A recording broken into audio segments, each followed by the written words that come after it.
Welcome, everybody, to Evolution 2026. And today I am just super excited.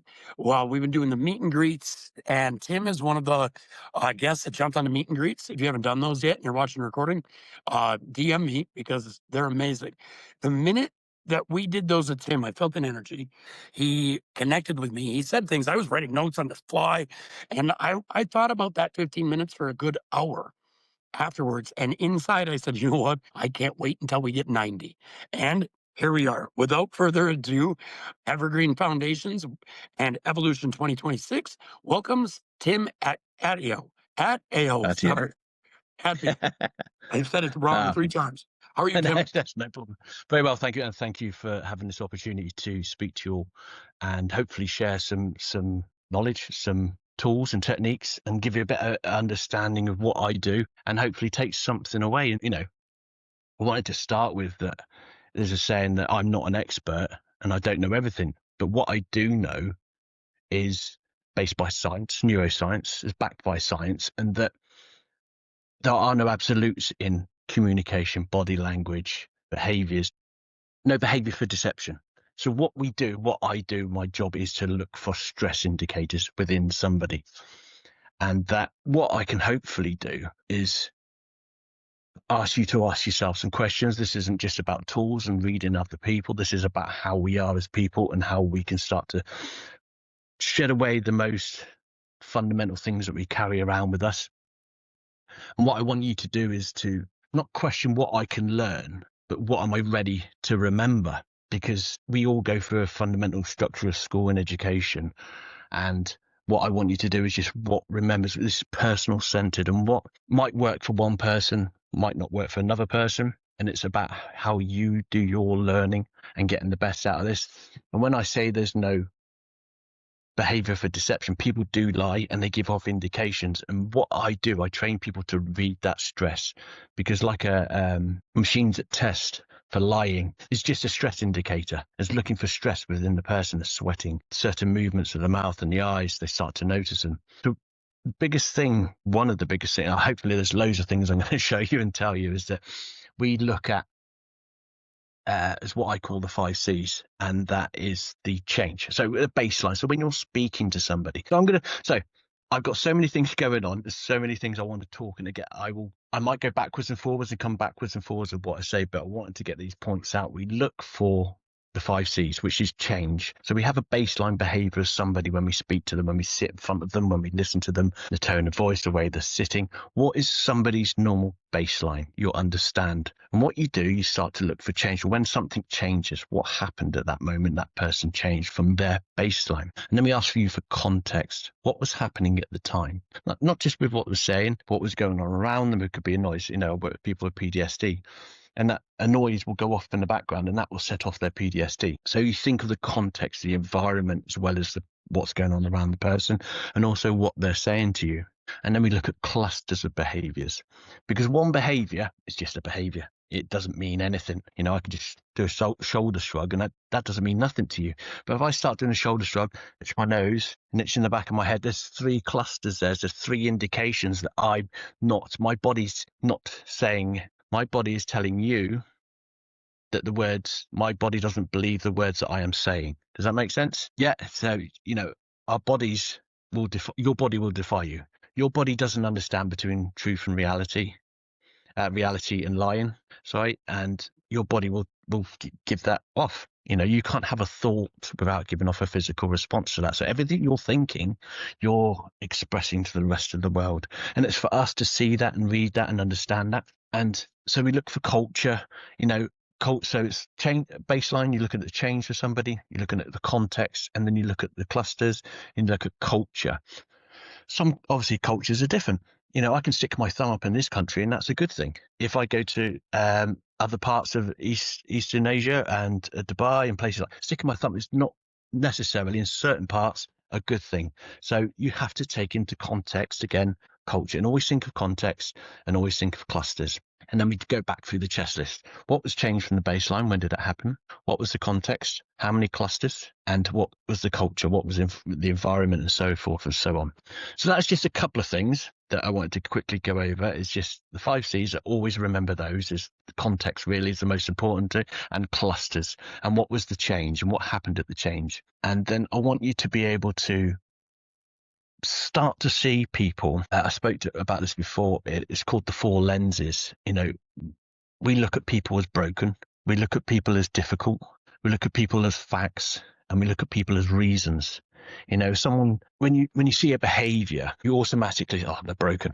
I'm going to fix them. Or someone's difficult or different. Well, they're just different, or they're factual. You don't speak to people you don't react to people that have given you the facts. You don't question the facts that they're saying. Doesn't mean that they're necessarily true just because they say they are. So we don't question that.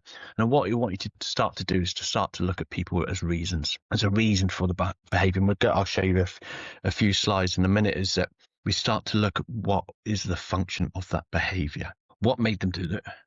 What behavior are they presenting? And it just gives you an understanding, a step back of there's a reason why they did that. Doesn't mean that they're necessarily being nasty to me or being horrible to me or not understanding me. We have outbursts. We all say things that we don't actually mean. There are reasons, and that can go back to our childhood. That can be something that's just happened. We don't know what's going on. So there's a reason why we do the things that we do. And I want you to trust your gut feelings and understand that. And that's the important things, that no behavior for deception for behavior. It's just looking at the stresses. And the reason I say this is because some people say to me, oh, he looked down to his left and raised his right eyebrow. He was lying. No, it doesn't. There's a lot of rubbish out there on all sorts of things. If I do that with my eyebrow, doesn't necessarily mean that I am lying to you. And there's a few other different behaviors. And the eyebrow flash is one of the greatest ones because it's a sign of approval. And also it's a really cool really cool tool to use when you meet somebody. If you go up to them and raise your eye and go, hi, it's showing that you're friendly and you're someone familiar. If you do it to a stranger and just raise your eyebrow and say hi, they will generally 9 times out of 10 do it unconsciously and follow that behavior of the eyebrow rise. Another tool, just go and see. And I raise my brows because I can do it in social situations. It's also done in deceptive negotiations and deceptive police. If you watch a lot of criminals, they will say something as in like, I was walking down the road and I didn't see the bag and I picked it up, and they finish with an eyebrow rise. They're looking at the investigators, interrogators, the police, for you to accept what I've just said to you. So we're unconsciously asking that person to accept by raising our eyebrows. So there's lots of, again, context. I can use my eyebrow flash in a nice context to say hello, but then I can use it for you to accept what I'm saying to you in an approval and an acceptance way. So lots of this can be used and we were talking about manipulation the other day, and I can ask my partner for a cuddle and a kiss, and I will manipulate and say things and move my body language and say things and do things to get something, to gain something from that person. It doesn't mean that I'm being nasty. It doesn't mean I'm being wrong to them. I'm not manipulating them to feel better. And that's the thing about manipulation and persuasion and all those things. Persuasion in a good way is 2 people win. There's not a win and a loss in persuasion and influence. When you're influencing somebody, you influence them in a good way, and you're helping them to become better at what they do, or taking them from one emotion to another. And that's the ultimate goal, is that someone will come to me that are not feeling so good and unhappy and feel stuck and bottlenecked within their job and their work, or it's taking them from being uncomfortable, stiff, closed off communication to open and confident. And that's what I want. I want to take people from here to here in a good way. So essentially, you're like the Sherlock Holmes of people reading, and you know the skills to go that next level of like people's behaviors and everything they're doing. What How do you think that's affected like your views on I don't know, your day to day, like when you're interacting with people? I was just kind of curious as you're going. Yeah. Then it goes with Dinka's question, is that was sort of the superpower side of thing. No, I at first I thought, oh, these are cool techniques, these are great, until I decided that these are good for me. And these are all about me and how I can become a better communicator, how I use these tools. That's when the crossover for me really it's a fundamental change. These are changes in me and it becomes, and the ultimate goal is to become unconsciously competent in what I do. And I don't know. I always reading, and I'm always profiling situations. I know, but I enjoy that.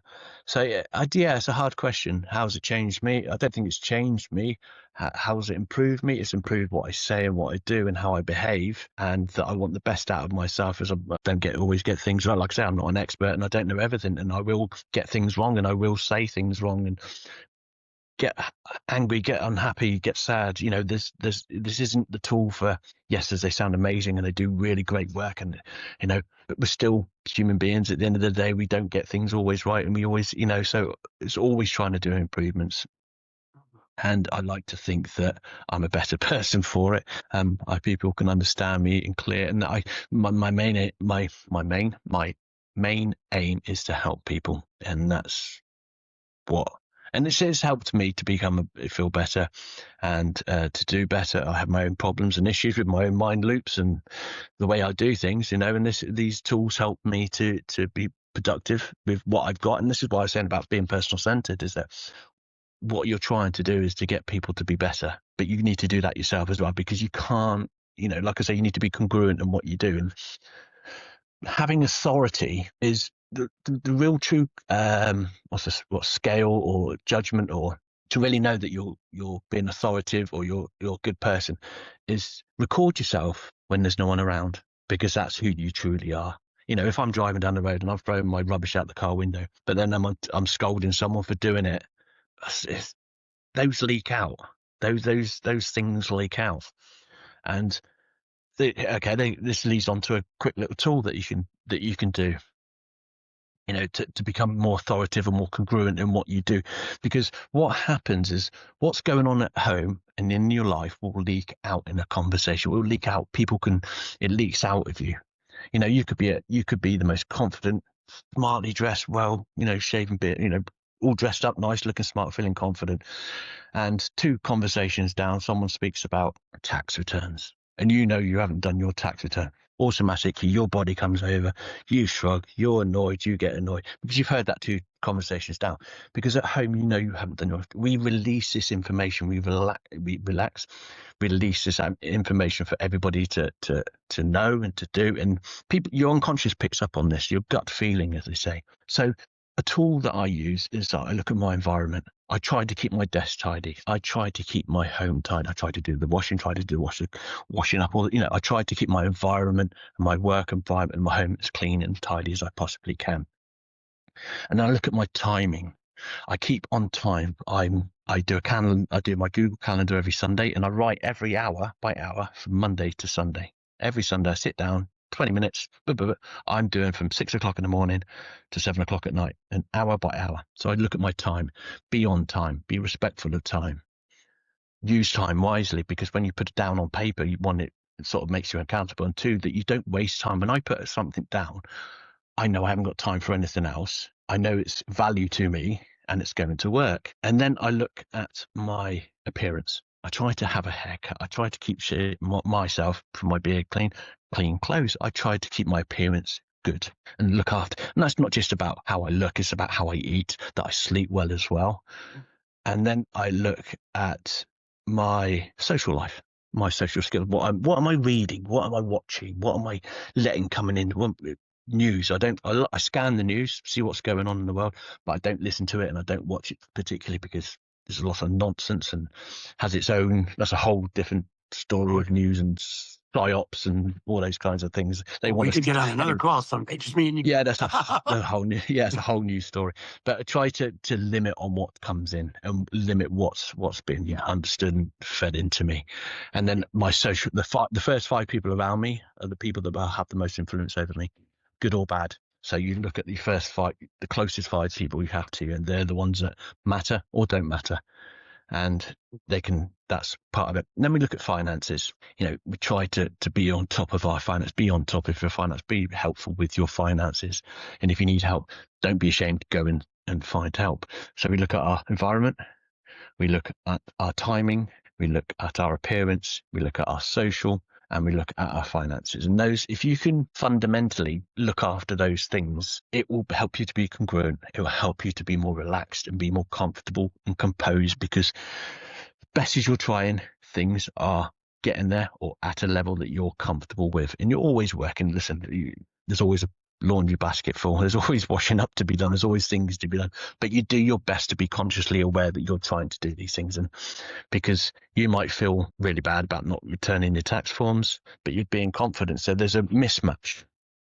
People pick up on that and they might assume the wrong thing. That's the other key to this, is that we don't assume things. We ask questions and find out. So if you're not congruent and someone picks up that something, they could read the wrong thing and start going off on a loop of that you're doing this and doing that, when really you're just unhappy with not returning your tax or not doing your washing up or not being on time for late. So about being congruent as well. Excuse me. So yeah, so that's another rant and another, hopefully some tools there really to really help you be congruent in what you do. You're able to then start to really be authoritative and and the biggest thing is giving yourself permission. I wrote this for further on, but I think this is a good point now, is that a lot of people's problems and issues, in my opinion, come from carrying shame or guilt. And it doesn't mean that they've done something wrong or murdered someone or all that bad. But I do think we do carry a lot. And we spoke on the last meeting about giving yourself permission, forgiving yourself for things that have happened in the past, because one, you can't do anything about them. But we carry these shame and guilt. And so one of the questions is that you start to look at where do these people hide their shame and guilt? Well, how does someone hide the guilt and shame? Because that will come out, like I say, and then it links on to what I'm saying. So people will hide that, and this doesn't mean they're being wrong or being deceptive or unlawful or anything like that. But you notice that they are holding guilt, or they are hurting themselves. They are living the same problem every day and going over in these loops in their mind, and that they're struggling, and because they haven't forgiven themselves for whatever reason. They've not gone, I forgive myself. There's nothing I can do. I just saying those words, I forgive myself for the past. I forgive for the things, will help you. And another cool trick I like is when I'm struggling and I'm a little bit anxious when I'm walking into a meeting or a boardroom, or I just say, I give myself permission to be the most composed and confident person in this room. That, for me, just helps me just to relax. I'm going to sit up straight. I'm going to relax. And another cool tool to help you if you're in a room talking in front of people or not talking, or you just sat there and you're starting to feel a little bit anxious. No reason why, you're just a little bit nervous, a bit anxious. And I want you to remember is that you put your ears over your heart and your heart over your pelvis. So when I'm sitting slightly, leans you forward, sits you up and leans you forward. My ears are over my heart and my heart is leaning over so if I put a line down, my eyes are over my ears are over my heart and my heart is over my pelvis. Does that make sense? Yeah, So I'm all over here, you like trying to do it, yeah, but not look like I'm yeah. doing it. Yeah. I just want you to get used to being changing your posture, because everyone's posture is so bad, and it's another way of inducing is the right word, is eliciting a better posture, a better feeling. Because when you change your posture, I feel better. Put my shoulders back, head up straight. I feel good about myself. And it's just obviously giving off that air of it's an authority pose, like putting your hands on your hips, standing chest out. It's an authority pose. And for the people that drive, always put your mirror, try this, slightly higher than what you normally would, because you have to then sit up to see the central mirror. Again, just getting used to changing your posture and changing how you are, because you start doing this on a regular basis. When you start to feel anxious, which we all do, and we all feel a bit nervous and anxious and thoughts going 10 to the dozen, changing your posture can change your whole how you are and how the possible meeting can go, how you're perceived, how you want to be perceived. But for you personally, I'm struggling today. I haven't had a good night's sleep and 500,000 jobs to do. Got all this. Just stop, breathe, change your posture, and that will then bring out. You're trying to get to the ultimate of being composed, and that's one of my things that I really like to do. And I do it all the time. I've created all different kinds of anchors. If you've ever heard of the anchoring phenomenon, is that I strike a match and reminds me of my gran. I listen to music, there's time and place there, and we're getting anchored all the time throughout the day. And then you can flip that on the side and use them for your benefit. I say the word focus and cross my fingers. It reminds me of a time when I was feeling focused. I was doing a training. I felt great. I anchor those positions, those times of feeling good, focused, switched on, amazing, happy, moments of that. Relive that moment, what it smelt like, what it looked like, what it felt like. Then anchor that feeling, get into the motion. So if we did it now, this is like, I remember a time when I was focused, switched on and happy. I remember what it looked like, how it felt, what was going on, what music was playing, what was the air like, what was the sky like, all those kinds of things. Really ramp it up, and then choose a word, choose your fingers, cross your toes, your elbow, something that you wouldn't normally do to anchor that feeling. Just at the height of it, when you've turned up the lights, you've made it all brighter and everything's great. Do an anchor technique. And then you can go back and use that at any time. So the anchoring phenomenon is a whole new thing, but it's just tools that really do help for yourself. And that's a lot of what I do is for you to become better at feeling, because at the end of the day, it's not a game, but we're very stressed all the time. We live in a stressful life, and I think some of these will just help you just to relax and just be a little bit calmer, and so that we can get on with your day. You know, the craziest phenomenon to me about what you just said is like, there's so many people that are like biohacking and doing this and doing that. And you got to do a million things to feel good and think better and really nutritionally, mindset. They're all really like small, simple changes that can do the world for your brain. So everything you said is like, there might be small, insignificant seeming things, but they can make big impacts on us. And that's how I think the wellness world is. People complicate it when really grab onto a few tools and like anchor Just a couple yourself. of things. So I love the anchor. And also another one I spoke it's on my page is the 10% rule. I do something different by 10% each day. The way I go and sit at the office, the way I make a coffee, the way I walk to work, or I only have to come upstairs, but the way I walk to work or go to the shop or drive the car, or I do something different every single day. And one of the reasons this works, one, it keeps your mind mentally stimulated because you're always thinking about new things. But when this is the big thing, because life can change so quickly, so fast, when you do a 10% rule every single day for quite a while, or as much as you want, when change happens, your mind is quicker to respond in a better way. You're able to respond better quickly in the 10% rule because you're so used to changing things and, this is new. Oh, this is different. This is why, and see, I go off on a tangent now. So one of the rules is the door rule, is you walk through the door. And this goes back to our ancestors, because every time they walked out the cave, they had to assess for safety and fear, every time. So that's why you forget things when you go from one room to another, because we're still back at the ancestors, remembering when we walk, I need to check the safety door, safety, fear. And we forget, have you ever walked in this room and gone, why have I just walked in here? I can't remember.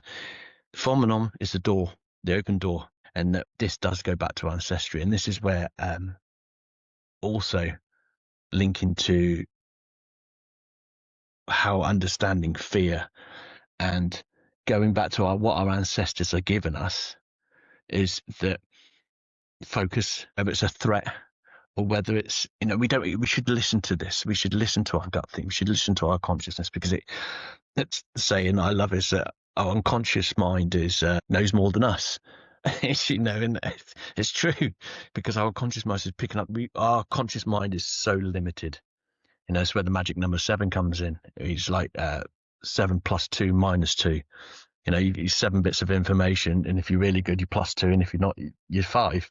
It's the magic number 7, which really works because our conscious mind is very limited, and our unconscious mind. And this is why we have a critical faculty in between. It's basically a doorman between our conscious mind and our unconscious mind. It tells you, and the way to get past that is repetitiveness, like adverts, subliminal messages. That's why when you walk into a shopping centre, it's a certain temperature, the lights are certain degrees, the colours are different. It doesn't work for me because I'm completely colourblind. But things at a certain height, certain levels. Look at cereal boxes, kiddie cereal boxes. The kids are the pictures of the animals or the people are looking down because they're looking at the kids. The adult packets are looking straight at you because it's a manipulative tool. It's to get the child to buy this. That's why they put the sweets at the end of the counter, because they know the kids are going to be asking for kids, and mum's just going to go, yeah, colourful, bright, we're getting manipulated all the time. Yeah, healthy cereals at the top, kids cereals like kid. I love Yeah. it. Yeah, Yeah, it's when you so think about it, it's like, well, I'm being manipulated all the time. We are, and it's just stepping back and stopping and realizing it. And then the other way of getting around the critical faculty, the bouncer of the mind, is through shock or through moments of enlightenment. But shock is, that's why hypnosis, shock inductions work so quick, because it's the fear of falling. It's that moment of the brain goes, oh, what? So, and a shock induction is that I will talk to you, I will preempt you, I'll give you the yes sets. Can you stand here? Yes. Can you nod? Yes. Can you do this? Yes. I've asked you, you've given me confirmation of 4 yeses within the first 2 seconds of speaking to you. Can you sit there? Can you just sit up straight? Just put your hands on your knees a minute. You've given me 5 yes sets. You've confirmed that what I say to you, you're going to follow. And then ask you to shake your hand. And as I'm shaking your hand, I'll go into a few more inductions. I'll pull your hand, and basically the mind goes into what I call what the fuck moment. The mind will go, there is a less than half a second where the mind is open. The gate is open. The bouncer's gone away for a second. The gate's open, and you can fire. That's why you fire in the command sleep. And the reason you say sleep is because it's generalized that we know that we associate sleep with hypnosis. And you could say chicken, you could say whatever you want, but because we're so generalized with sleep means hypnosis, fire in the word sleep, and that person will go down to sleep. But with shock inductions, when someone goes into hypnosis, the quicker they go into hypnosis, the quicker they come out. And that's why we do what I call deepeners, is that you stay sleeping and you're always awake within hypnosis. I want to quickly share that with you, and that you can get up. It's like just closing your eyes now. If I close my eyes now, I can still hear you. I can still talk. You're still in full control at any one times. On a darker side of things, in the right context, you can get anyone to do anything if you put them in the right context. And that's why we have perception, context, and permission. If I change your perception, I change your context, and I get your permission, I can get you to do anything. And that was always used by services especially back in the 60s and 70s, to get people to do things and come over to the Eastern Bloc from the Western Bloc, and so forth and so forth. It was used as a manipulative tool, and they used the fate model, which is focus, authority, tribe, and emotion. And that got people, you really work at someone's focus. You give them novelty will always create focus. Whatever you do, novelty will always create focus. Whatever you do, especially if you're on a Skool or if you're on any other platform, if you create novelty, you will get attention from someone. You will get focus from that individual. And then you look at authority. And in my code, we all do what people say. Doctors, that's why doctors have such a profound word, and you listen to them because they have the coats on, they were self-esteemed. And then the community's a tribe. Back in the olden days, back in prehistoric days, if we went against our tribe, we'd be exercised or even killed. We couldn't mate, so we couldn't procreate. That's what we're supposed to be here for. So you exercise from the tribe. So the tribe is important to us. And then emotion obviously is for all of us, and we all drive by emotions. And that leads me on to sort of the next bit, which is sort of looking at our needs. Because I think looking at your needs, our social behaviors are driven by our needs, or I always get these mixed up. Our social needs are driven by our social behavior. So basically, when I look on Facebook or Instagram or wherever it is, or people in the street, in our shopping markets or the airports, is that we want to be seen by others. How we want to be seen by others. I want to be seen as I want to get approval from people. I want to be accepted. I want to be seen as significant within the group, within my friendship, within my friends, on Facebook, wherever you are. I want to be seen as intelligent, sound intelligent, or be intelligent. I want to be seen as strength and power, and wear certain shirts, and don't mess with me, I've got shades on, but leather jacket is how we want to be seen by others. And then pity, we want people to feel sorry for us, so we will give someone a story or say something for them to go, dude, no, you're doing fantastic. And it's not a bad thing. I want to get this across. It's not bad. If someone says to you, I'm not very good at this, I'm going to do rubbish, I'm going to fail. People want a response. It's the pity mode. It's this pity need. Pity is not a nice word, but what I mean by this is that they want reassurance from that individual. They want to say, no, you're going to do a fantastic job. Thank you. Well done. You're going to do fantastic. It perks people. But when you recognize what need somebody's working in, you can help them better. And it's not a bad thing. It's good to understand when someone's using strength and power against you or for you, when someone's feeling sorry or having a bit of pity. It sounds harsh that when you say that. And then sort of when people are a bit want to be accepted or have approval. You're doing a fantastic job. Well done. Great what you just did there. I love what you're doing. And then you move on. So yeah, there's just another things to start to look at. But I could go on to this training for ages. There's loads of stuff. Any questions? Anything? Yeah, can I cut this call up into reels Yep. for marketing? Tim, I can't thank you enough for just sharing everything you have been sharing with us so far. You do have a presentation, I know, to share with us too. I was going to ask Dinka if there's any questions in the moderator thread before we get to that. I think it's only the one that I put there. But Which was I have to check real quick. But we can start with the presentation and then Yeah, perfect. I'll save the questions for later.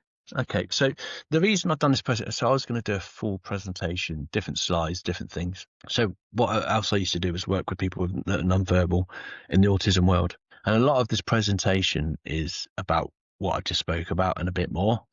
And it's just some ways to hopefully for you to understand what behaviors are, how we use them. And this was aimed or is aimed, this is the training I do for staff members and people that work with people that have got extreme autism, that are nonverbal, that are low functioning and have other, they have other complex needs and other very serious complex needs, and they're in secure units for their own safety and the safeties of others. And unfortunately, when you find somebody that's got this extreme autism and they will have a learning disability, low functioning, and I mean low functioning is that they find it that for their own safety, they will walk out and cross the road if they see a can of Coke. They put their hand on a fire because they like the look of it. There's no comprehension of safety or yes or no. Or if I take my medication is going to make me feel better. There's no, and it's just that unfortunate for that person. And what I found is that you will get a combination of not just autism, you'll get learning disability, you'll get non-function, low functioning people. So this is, if I can find it again.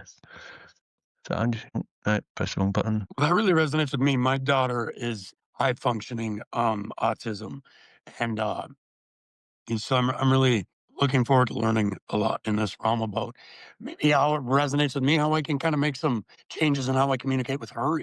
Yeah, it's and it's what I'm doing is an overall, and it depends on how your daughter is and how she, your daughter, family members better than anybody, and you got to remember that as well. You can have all the experts in the world, but what you know about your kin, and that these things that we talk about is an overview. It's a combination of people's experiences and things like that. But at the same time, what I want people to do is to take these tools and these techniques, but still have the fundamental thing of being personal centered. I know my family member more than you do. I know you know them more than I do. Whatever I say, I just want you to take a bit and use it, but then adapt it. But you have behavioral, brilliant thing to have is behavioral flexibility, because message sent is not always message received. So I will change my behavior until my message is received. And that's what you do with people with autism. You can't be literal sometimes. Depends on the individual. So you have to change your behavior, your communication until they've understood what you want them to do. Whether it's to shower, take medication, go for a walk, do an activity. Yeah, whatever that the case may be. I've got to try share my screen again. I definitely need new tactics. I get a little emotional with her sometimes too, and she's highly emotional and wanting things. It's something I've been working on, is getting down to her level, presenting better, not forcing her to go certain ways, and being more understanding. So it's difficult. It is. It really is. Yeah, especially when I have high energy myself. Yeah. Can you see that well? Yes, perfect. Is that all in one screen? Because I can't see you. I can just see my screen. Yep, it's all on one screen, and then you're on there too, so we can see you talking and your screen. So you're good to go. Okay, Okay, so so that's just basically a few things about me: hypnosis, active support coach, 30 years of mental health care, working with people, level 7 coach, and a few other little things. So some of the learning points I wanted to just quickly go is understand what the behaviors are. And I've talked briefly about what behaviors are and some of the tools that we're going to use that you can use. And we'll go into a bit more because I don't want this to take up, because it's a different sort of training in this. And then just understanding the bottom bit is about the best practice, because what I do is I want you to have the conception of quality of life. You're always trying to improve someone's quality of life, their general feelings, their well-being, and the opportunities that they personally you can give them and help them. And even though I put positive, like I say, this is more about social care and autism. We all want to feel positive, and we all want to be socially included and socially involved. We are social people at the end of the day. So my whole approach is, the center part is the quality of life. I am always trying to improve the quality of life. I have short-term goals. You have short-term goals. I have long-term goals. And what is the best practice to help that person? And what is their best interest? Because I can have all the best practices in the world, but I haven't got their best interest, then it doesn't work. And we all need goals. We all need something to aim for, to work towards in what we do. So this is just some of the quality of life. And I think this works with, we want social inclusion, physically well-being, interpersonal relationships, material well-being. We want certain things. We want good rights. We want personal development, which we all strive to become better. And we want self-determination, which is what evident is relevant to what we want, and emotional well-beings. So understanding some of the challenge. So when people are behaving, we want to understand what is the function of their behaviors. Gone back a bit farther. And we all learn from the past and how we do things. I need to because I can't see. It's all gone a bit skew-iff on my end. Oh yeah, it's driving blindfolded. Yes, it is. It's so. Oh my God, it's going wrong. It's got so wrong. Right, so yeah, we just have to do it this way, because I struggle to see. I need to see. So you can't see that even now, really. So can you see that? Okay, the function of the behaviors. Yeah, So I can see it pretty decent on this side. So is it possible, if anybody watching this wants to see the presentation, can I just get a hold of you maybe and get the presentation from you? Yeah, we can do the full training, because this takes long. And I sort of seem to have veered off. I thought this was going to work better than the slides were going to work better, because but it's took me to a track where it's more about autism, which is fine, but that's for another day. But I think this is relevant when we have a function of labor. When we do this, we're sensory, we escapes. Am I sensory overloaded? And this is what I want you to really consider, especially working with people with learning disability and autism. Am I being sensory overloaded? Have I not got enough stimulation? Is there too much noise? Is there too much light? Is there too much music? Is the carpet wrong texture? Is the clothes the wrong feeling? And the first thing, that's another, move that bit to there.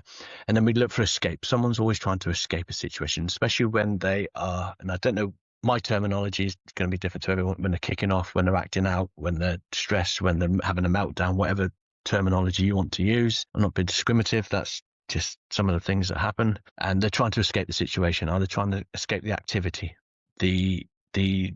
If they're trying to escape the shopping trip they don't want to go on to, the school education trip, or going to school, or being around a family member, are they trying to get your attention? And or are they trying to get someone else's attention by behaving and acting in this way? And are they after something tangible?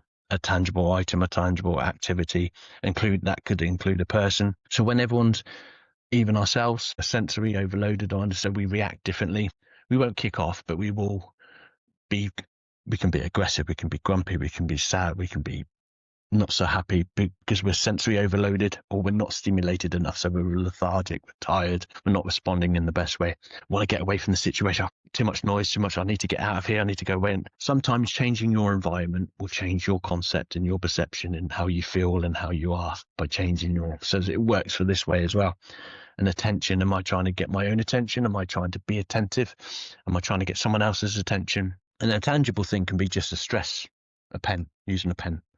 This on a behavioral side of using using a pen and getting a tangible item or going off key here, because using a pen can be seen as a barrier, as reassurance. Anything that passes the mouth is seen as a behavior that person wants reassurance. So I put my pen in my mouth, put my glasses in my mouth, my lips are going past my teeth. It's a gesture of reassurance. That person's feeling anxious or insecure.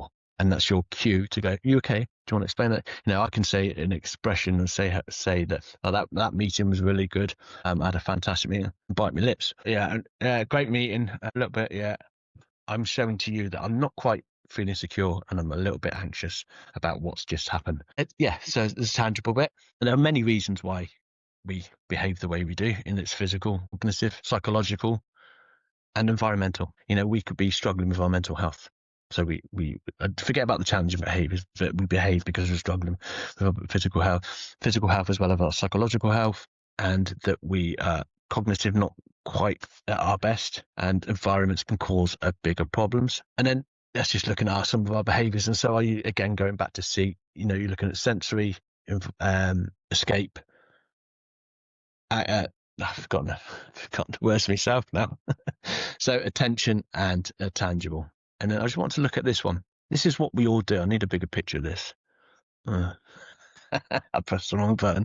So I need to get hold of this technology. I'm not very good at this. I need to get rid of that. So this just shows here is that this is our baseline, and our baseline goes all the way along to here.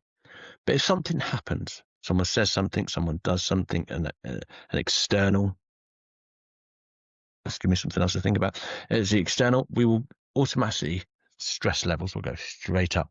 So our stress levels will go up, and to the point of we tip over, we go into crisis mode, and that we'll be super stressed, and we act out and say things we didn't mean and do things we didn't mean, and then we come straight down, and sometimes we go straight down into a dump. So I just want to give you some tools to recognize this. I'm going to come out of this for a second because I need to need to do that one. Right, let's go back to full screen. Oh, stop sharing my screen. There you go. That's better. Hey, fantastic. So yeah, there's a few barriers. So we're talking about the the cues that I can say now for looking back at stress, and that goes for everybody and anybody, is your eye blink rate. When my eye blink starts to increase, and you'll see it on news reporters, you'll see it in interviews, you'll see it in all kinds of things. When the blink rate starts to increase, that person is under stress. Something has caused them to internally be stressed. That could be a noise, it could be a feeling, it could be somebody said, or something they've said, or something that's about to talk, and that's where you'll notice it in interviews with people in the news. And good little trick is to watch news interviews with the sound off and start to recognize body language and communication non-verbally. And that's why also that I will use my pen as a barrier.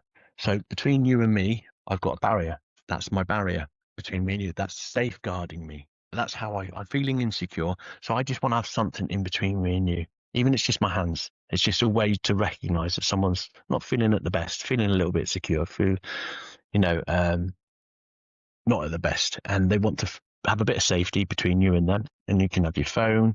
And again, you're trying to get them to become open and comfortable and confident. So if someone's got their phone, they're just talking to me, it doesn't mean they're being rude, and that's how they feel comfortable. But I want them to open. I've got my arms crossed here, and then there's another thing with arm crosses. One of the biggest bugs that I have is that you'll see on YouTube and all kinds of that arm crossing means you're being. So there's over 4 different variations of arm crosses. I could be giving myself a hug because I'm feeling insecure and not feeling both my arms are here. That's just me hugging myself because that's my self-soothing. Because any repetition of behavior is basically self-soothing. If I touch my neck when I'm talking to you, just have to touch my neck. That's just me feeling a little bit insecure and a bit anxious. So I would just, when I'm talking to you, feel a bit anxious. There's a different one when you start to notice when people are being aggressive and stressed, they will do a chin thrust. And because basically what you're doing is that, I might be going off on a tangent here, but when things come into my head, I just need to explain them. Is that what we do as people is protect our arteries, here, our neck arteries and our abdomen. I did a post this morning about the genital. Men will cover their hands over their genitals when they're feeling, and this is back to caveman. And women will put an arm across their ovaries, and that's just self-protection. But it's showing that they're feeling insecure and not safe. So we unconsciously protect ourselves, and men do it with their hands across their genitals. It's called the fig leaf gesture, and we were always unconsciously trying to protect our arteries, our neck. So it's something's called turtling, which is the neck. You'll see it. People do that, and you'll see that in children that have been abused or partners that are being abused by their partners. Someone moves, you do that because you're protecting your neck. There's two main arteries here you're protecting. So you're always looking for those cues when someone's secure. And I'm closed because I'm protecting my artery. If I want to speak to you and I say, hi, how are we doing? Oh, fantastic. The more open. And that's when some people, on the flip side of that, is when people in negotiations and not negotiation, interrogation want you to believe they're being honest and open. I went up the street and I walked down the road. That's what I did. They want you to believe that by showing your arteries, they're not unconsciously thinking that. We know that as a gesture of being open. So look at gestures of holding the necks, covering their bellies, covering their arteries. And like I said with the phone, I've now got a barrier. It's not being rude. I'm just feeling insecure, and this is like a comfort thing for me. So I want to get you to be more open. So I just get you to look at my phone. Oh, can you just look at? Oh, let's have a look at that phone. Just start to not integrate. That's the wrong word. Engage with people. Start to question. Start to get them to open up. You want to get them from from insecure to secure, comfortable, and confident. And where am I going with this? So yeah, the blink rate, protecting yourselves. You've got lip compression as well.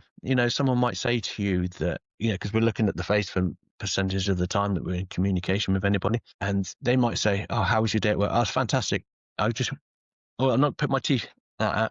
I'm just compressing my lips. It's one of the first ways that we said no to our parents, or said no to our mother when they're breastfeeding.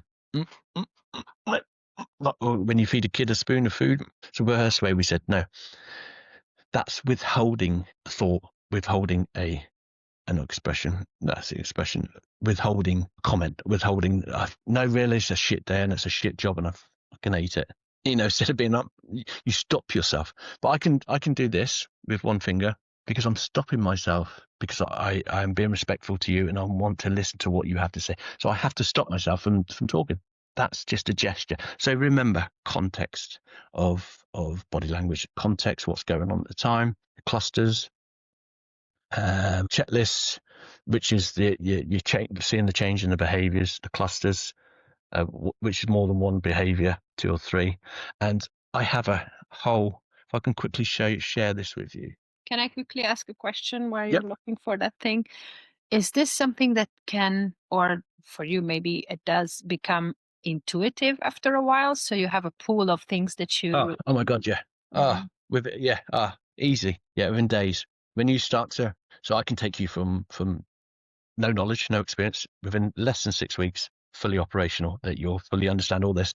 I can give you systems that you'll be able to read someone within 6 minutes, knowing what their decisions are, how they come to that decision, what their values are, what their needs are, and you're able to read lip compression. There's over 100 different gestures, and again, it's about stress. But like you start to notice, so we use locus of control, which is how I internally or externally accept things, or I believe that I'm in control of my life, so I'm internally locus of control, or I believe that you're in control of my life, this external locus of control. And we will flip through conversations, but I can take you that. So yeah, and what you do, you take 2 or 3 each day and go out and learn them, go out and try them. So you'll see the lip compression, everything I'm telling you, you'll see instant. I show you it, I tell you it, you'll go and get instant results from this. And it's backed by my mentor is over 35 years of this specific training, and over 40,000 hours or whatever it was he's done. This is all backed by neuroscience. And yes, the answer to your question is yes, you can learn this, and then it comes natural. becomes unconsciously competent, start to notice, oh, just raised his eyebrow and moved his arm. Or he's just grabbed her arm in that context, in that way, in that environment. Oh, yeah, they're talking about needs. Oh, that's an acceptance needs. As you start to verbalize it internally, that you're recognizing these cues, and then you start to put them together, and then you start to follow the systems, and you start to see the process of how this works, and what I found is that this is so profound stuff, you start doing it yourself. So I teach you the tools and the techniques of how to see someone, but then you start recognizing, well, actually, I'm looking this way, I'm stood this way, I'm doing a lip compression, I just scratched my nose and covered. So a hushing gesture, another one you'll notice is a hushing gesture. It was anything that covers the mouth. From the hands, I could be talking to you and go, because I don't want to show you my mouth, I don't want to tell you what I think. Doesn't always mean you're being deceptive, remember, because remember a couple of it's called the hushing gesture. Anything that covers the mouth, hand on nose, hand touching. When you're speaking to people, you don't want them touching their face, because it's an indication, big indication with other gestures that, I'm not happy, I don't like this. I'm not happy with you, or not happy what's going on. I just don't like the situation. I've touched my eyes. I just, Yeah, it's the number one thing I do when I'm nervous on Zoom. Yeah. Number one thing when I'm a little nervous, or like I'm just trying to take myself down on a live call, is I touch my beard and stuff a lot. Like I've noticed that. But that's probably that's more likely a soothing gesture than a deceptive gesture, or you're withholding something. That's a conscious, that's a thought process. That's what happens. That's what you must have done it at some point in your life at that moment in time, and that's stuck with you. That's what we call a script. You'll do something that helped you to be self-soothed, or to stop you from feeling a certain way, or to stop something, and your brain's gone. Because what happens with the brain is that we will do something and go, that's familiar, that worked, let's keep doing it. And whether that's good or it's not good, or your brain looks for your brain is a pattern seeking machine. The neurons that fire together, they wire together. Good or bad. No, this is what happens. Does this skill come with a warning label for people like me? Because I'm an overfixer, and when I start to notice things in people, I try to fix things, especially people really cool. This is okay. One very clear point then on that note is that you never call out someone's gesture. You never call out someone's behavior. Okay, you just work with it. You just don't say, like you just done that. Note to self kind of situation. You don't call people's gestures out. It's not how we do things. It's not how I do things. Probably not helpful also, right? Because it doesn't help, because they're going to go on the back foot. Self-conscious. And also it could flip the other way. They become aggressive. But what you can do is recognize it. Recognize that there's some, if someone's doing a certain gesture, mainly because they're insecure, and not insecure as people, but at that moment in time, they're feeling insecure and unsafe. So it's your moment to go, because we're all here to help and talk and be better. I think we're not here to manipulate people and in the wrong way. So my tools are to help people. So it's your job to then go, I just recognize that they're feeling a little bit insecure. Okay, I'm just going to check that. Oh, the blink rate's gone up a little bit. Oh, they've just done this. Right. Now, how are you? Just tell me what happened there. Are you feeling? Tell me why you're not feeling so good. Or are you feeling a little insecure? What was it about what I just said to you not so good? What is it about the contract that you're just about to sign that you're feeling a little bit unsure about? It's a tool to help you understand someone. So don't ever call out. I don't think, and I'd advise not to call out someone's behavior. Just recognize it and then help that person to feel better. Because that's emotion is what we do. We're driven by our emotions. Our decisions that we make in our mind are already decided from our nervous system at the back here, Olympic system, before we've even gone, that was a good decision. The decision's already taken. This is where the unconscious mind comes in. Because if we didn't have an unconscious mind, we couldn't breathe. We'd struggle just to breathe. We'd struggle just to have a heart rate. Imagine if you had to remember to breathe all the time. Right? Yeah, I have a heart rate. And then there's loads of tools to use, and I look at your habits. So we're talking about habits earlier with environment, and then I look at your sort of how you can be confident. How I look at your leadership, your delegation, your gratitude. Having gratitude is a it's scientifically proven that being grateful and having gratitude is better for you than most programs that are out there. And most things, having gratitude is, they've done brain scans on it while having gratitude. Honestly, it fires neurons that you didn't even know that you had. Yeah, and also it's not possible to be grateful and afraid at the same time. So if I go to you, pull my face up and get angry, I'm so happy. It doesn't work. You can't do it. Yeah. I'm happy. You can't do this. It shows that, and that's why I was saying about posture earlier. Postures. I'm just going to stop and put my shoulders back. Not right. This reminds me of this silly thing that my mom and I used to say, that if we were to wag the dog's tail, would the dog be happy? Yeah, exactly. So this is actually Exactly. the same. This is actually the same trick. Like assuming a certain position will trick your mind into having the associated emotion with the posture. So it is possible to wag the dog's tail. Yeah, exactly. You know, and so like I say, it's confidence, it's detail, delegation, leadership, gratitude, emotion, and then we look at movement, the authority, your connection, your confidence, and what your intent is because intent is with authority is very, you know, if I stand in a certain way, walk into a room with intent, my unconsciousness will pick it up before I even speak a word. People will pick up your intent, what your authority is and what your confidence is before you've even uttered a word. Like I said the other day, is language is probably 400,000 years older than, nonverbal communication, body language is about 400,000 years older than language. You know, because we use our bodies before we start to make grunt noises and things like that. It wasn't until later.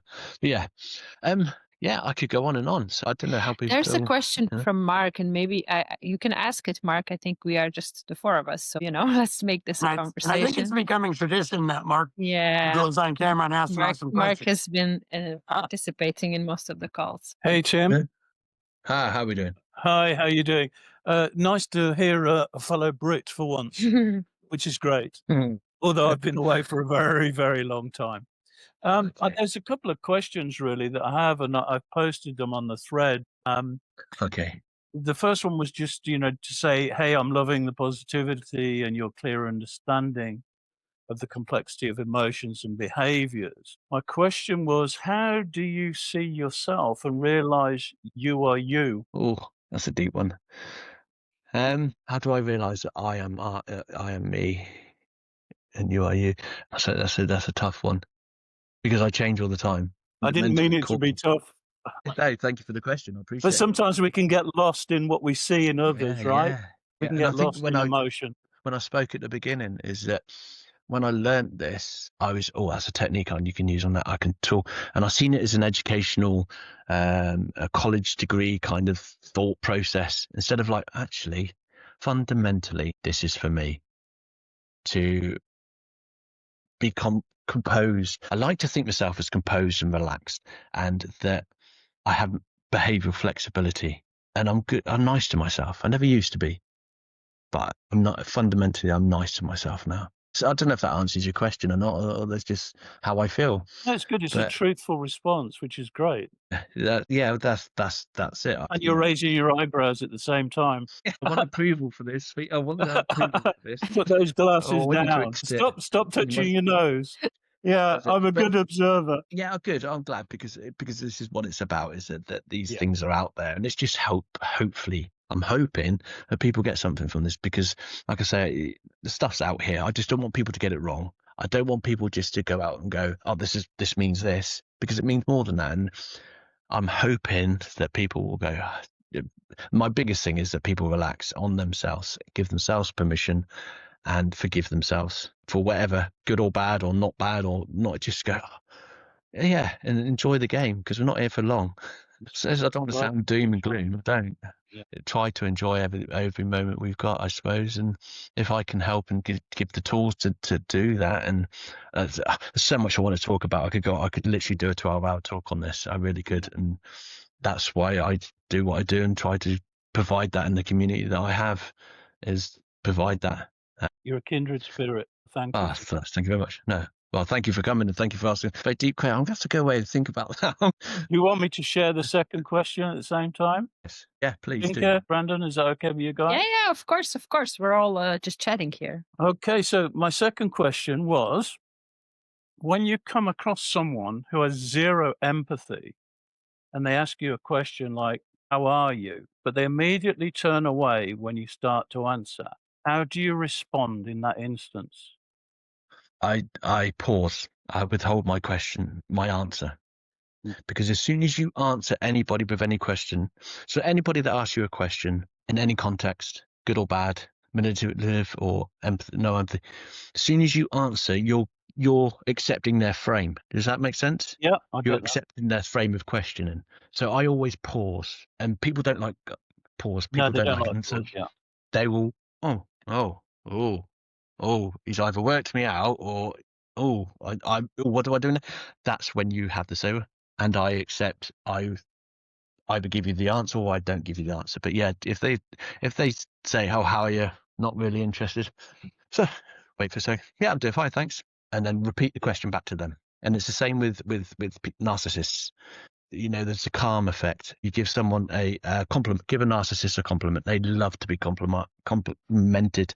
And then you ask them a question. You ask them about something that you're talking about. You ask them a simple question. Wow, just tell me a little bit more. Wow, a narcissist will love to explain themselves and talk. They love the show. They love the thing. And then you listen again. And then you've got something called mirroring. So you just mirror back what they said to you, including the body language. You have power. And that's the other thing. You have the power you don't have to accept what people say to you. You don't have to accept how people, you don't have to be rude back to them. But I always use pause because that gives me the control. It helps me to stop reacting because we all say things that we don't mean and this kind of thing. But that's how I would deal with somebody. So you're utilizing the power of silence in that instance.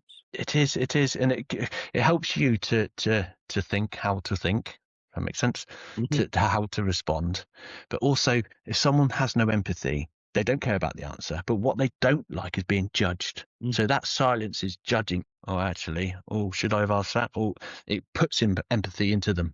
You're injecting that by the side. It sounds weird, but I think that's what you do. You're giving someone the not quite self-doubt. Because it doesn't matter if you're a narcissist, a psychopath, sociopath, a normal person, we hate to be judged. Our number one fear in the world is being judged by others. It's not fear of flying or spiders, it's public speaking. Hence why we utilize the phrase non-judgmental all the time, especially in this sort of environment. Yeah, exactly. And we hate to be judged by other people. So a narcissist especially, they have a concept of how society should see them, and they will push that thought, that show to everybody. So just having silence really does confuse a narcissist, and because there's some nasty narcissists out there. it's all smoke and mirrors. Yes, exactly. Yeah. I'm going to behave this way. At home they beat the hell out of their family members, but in public they're the nicest people that take shopping for an old granny across the road. They're control freaks, and they are serious people. But someone with no empathy, you're starting to look at people like, if they haven't got empathy, just to ask someone, one, they possibly are narcissists, and two, they're not the best of human beings. I think if you're asking someone and you don't care what the answer is, well, you can also get to the point where, of course, you're so full of your own self-importance that whatever you're trying to say to me, even if it's an answer to my question, I don't want to hear it. So that is a part of narcissism too, right? But the important thing is, well, hey, I'm just too important to actually listen to you. I can ask a question, but then I'm going to move on. Yeah, exactly. And it's you come across your ego then. Yeah. And the thing to do is I use a method called scan, which I suspend my judgment. I put my judgment whenever I walk into a room and I'm having a sit there. Put my judgment in a jar, shut the door, put it up on the shelf. And then I basically just listen to the person. I don't make any judgment on that individual. I look at context. I ask a question, and then that gives me So I put my judgment, suspend my judgment, and then I look at the context of the situation, what's being said, and then I ask more further questions, and that will help me to make a better judgment or a new judgment to what I. Does that make sense? Yeah, you're taking the time out. Yeah, it's just, I've had conversations where I've had to put my pen down because I'm thinking of the next question to ask them already. And I need to stop that, listen to what they say, and go, yes, I have listened to what you just said, and here's my advice or my support, or no, I think that's rubbish, or whatever the context of the conversation is. But sometimes, again, turning down your internal dialogue and just taking that time and having a quiet moment within your mind. And that's where, because I've just read a book called Tongue, which is Cognitive Hazard, mind blowing. It separates language, how we use words so much now. We've got to experience. We take cameras, photographs all the time, but we don't experience the moment. So it's a little bit of that, but how we use language. And taking time. Yeah. So I hope that's answered your questions. No, it's great. Thank you for that. And, I think throughout your presentation or the Q&A, which it's been great because, you've allowed yourself to lose your trains of thought because you're so positive and you're so engrossed in what you do and you want it to be right for everyone. So I can see exactly. that in you, which is great. Oh, thank you. And thanks for that. You've opened up a lot, which is great. Thank you. Oh, no, I appreciate your kind words. It's nice. I have 100 million thoughts going through my head, and I think that I want to be able to share that. I can't keep the train of thought, and that's why the power slide through me.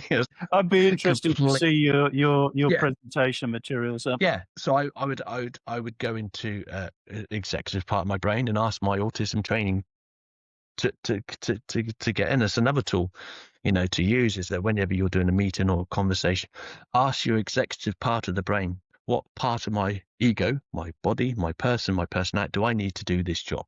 Does that make sense? Yeah, very much. You're asking yourself to do that, and I'm not in the autism world so much anymore. Yeah, so that's a whole different training, and I concentrate specifically on nonverbal, and it's across the board. I just thought when I started writing the program, I was like, oh, this is relevant, but it's totally thrown me today. Well, listen, I'm going to hand you back to Dinka and Brandon because I've taken up so much of your time, but thanks very much. Good value. Tim, I have a question that I've had for a little bit that I kind of circled a bunch. You said something that just super stuck out to me earlier. When you said your goal is to be unconsciously competent. And this question might be a whole other call, but what does that process look like? Petition every single day in, day out. I think that's just how I work. But again, that's what would work for you, is taking what you love, what you do, what you want to learn. And this is what I said, is what I want to. I said at the beginning is that it's not about what I can learn, it's what I can remember. So if you've taken this from me about, I don't know, a certain cue or certain strategy, I want you to take it and learn it every single day. Start getting religiously competent at it, in the sense of, like, for 1 hour a day, I'm going to watch, or 10 minutes a day, or 5 minutes a day, an hour a day, 50 minutes a day, I'm going to watch non-verbal communication with the screen, with the volume down, or I'm going to watch people sitting at a cafe. I'm just going to observe people. Start getting into that process of reps every single day. And it's the same with school. You go on every day and you start creating and you start to iron out the issues. You start to, when you do the reps like that, when you start, say I pick eye accessing cues, or I pick 3 gestures on the board, and then I'll go and see if I observe those 3 gestures for the day, and then the next day, and then you just keep repeating that. And what happens eventually is that unconsciously your mind is familiar again. What I was saying earlier is that it becomes familiarity in your routine, in your rituals, that you just automatically start doing it because it's a pattern. Your mind loves a pattern. It will always seek patterns. It's like I was saying to you about the Alice in Wonderland effect. Basically, when you fall over, your mind will reach out to grab the nearest construct thing, most physical thing it can get hold of, for your mind to go, you're safe. And that's what happens with words and processes and languages, is that our minds will. And that's why the Alice in Wonderland technique, for anybody that doesn't know that this technique, is that back in the 50s and 60s, the CIA and other agencies used it as to deceive people and to basically hypnotize people. And in the film, the cat always speaks gobbledygook. and then says a clear sentence of what. So I could talk and say, oh, the monkey was running up the tree and the book came over and the follow. Your mind's going, right. And then you say, I just want you to follow these words. And all your brain's gone, it's gone, follow these words. It's grabbed onto the nearest thing it can make sense of. And that's what happens a lot with manipulation, persuasion, and in the wrong way, in the wrong context with the wrong people. And yeah, so going back to what we were saying is getting into a routine. That's why routines are so important in the autistic world, as well as everyone else's life. When we have routines and rituals, that's when our lives start to work out better, I think. I'll wake up in the morning, do certain things, and yeah, for me, that's what works. So reps every day, pick 1, 2, 3 things you want to learn, whatever it is, reading a book, cycling, fitness, boxing, take something each day and just bump, bump, bump, bump, bump. And eventually you'll just become unconscious. If you went into the boxing ring now, you've never boxed, I guarantee within 3 months you'll be boxing, because you've gone every single day and you're just picking up those tool techniques. Oh, I need to get better. It's the same with anything, I think.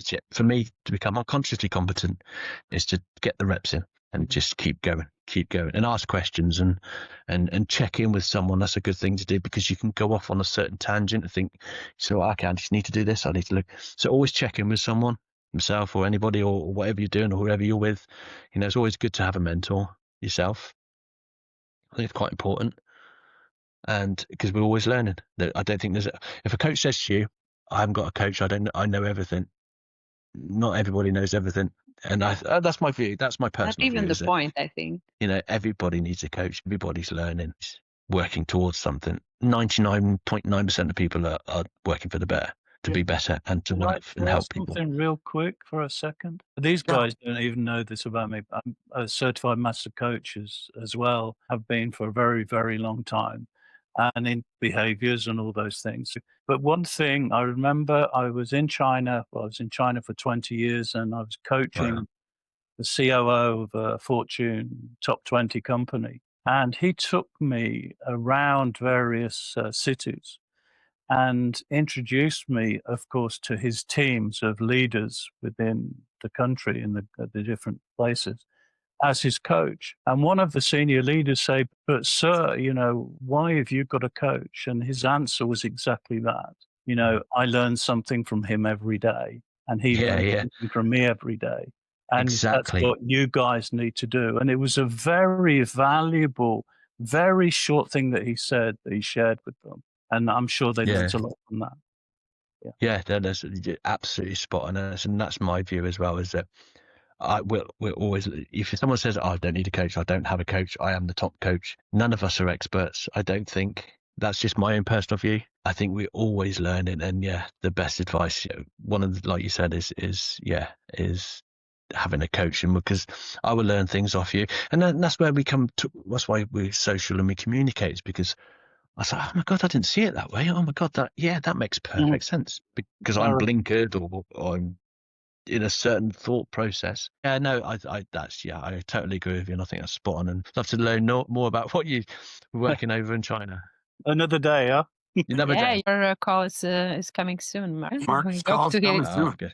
Hope to hear from on that. It's crazy because a lot of people say things like, oh, well, you're here, you're a therapist, or you're a coach, or you do this, like you don't. It's like, no, I have 8 of me too, right? Like everybody in school, I think, makes it awesome, because I have like 100 coaches. If I wanted something on this or that, or I'm feeling like I need some sobriety motivation, I know where to go. If I feel like I need to look into the stars a little bit, I know where to go. If I feel like I need more nutritional education, I have like 7 friends, and I can be like, hey, I'm researching this. Can I pick your brain? And I think if we don't do that, we just stay stagnant. Yeah, exactly. Yeah. But if you think about it, I think this is how it's supposed to be when we were still, going back to like the caveman analogy, that we used to live in small communities, and not everybody was a hunter and not everybody was a medicine woman or whatever. So it's a skill share situation. Everybody leans into their strengths, and then the whole group benefits of it. And that's how school is obviously in a digital way. And I love that about it, that it's not as, the regular social media kind of echo chambers and kind of look at me, how fake I am situation, but it's kind of like a skill share situation. And certainly this summit is turning to be like, I don't know, I think it brings people closer, like certain people who join in, and it makes a family. And also we talked about this yesterday on the call as well, that there's certain golden threads, like there are certain things that always come up, like this kind of forgive yourself or accept yourself or give yourself a hug, that we are all working on that. And I just find it so beautiful that from all different people or all different aspects of life and expertise, it just always echoes the same thing back, that we just want to be loved and accepted, basically. Yeah, and we want to share our experiences. All you need is love, in the eternal words of the Beatles, right? So yes, certainly do. I'm going to have to wrap this up. I'm going to have to go.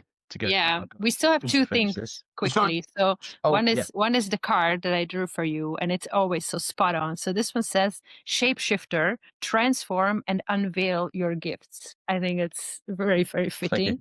And then we have our little... And I got two things for you quick. We can run through this really fast. If anyone's watching this and are like, Tim's really awesome, where do we find you? What's your community name? And anywhere else, put that in. You can comment that later too. But yeah, so you can find me on You Can't Lie to Me on my community. And so that's it. And our final question, what does evolution mean to you? Evolution mean to me? Progressing daily. I love that. And a theme. I can't thank you enough. You're a busy man. Get to the rest of your day. Thank you. Watch this on recording. I hope you do. If anyone's got any questions, please don't hesitate to ask me, and I'll get back to you as soon as I can. And anything you want to do, other than that, enjoy life. Enjoy. Thank you very much. See you. Bye-bye.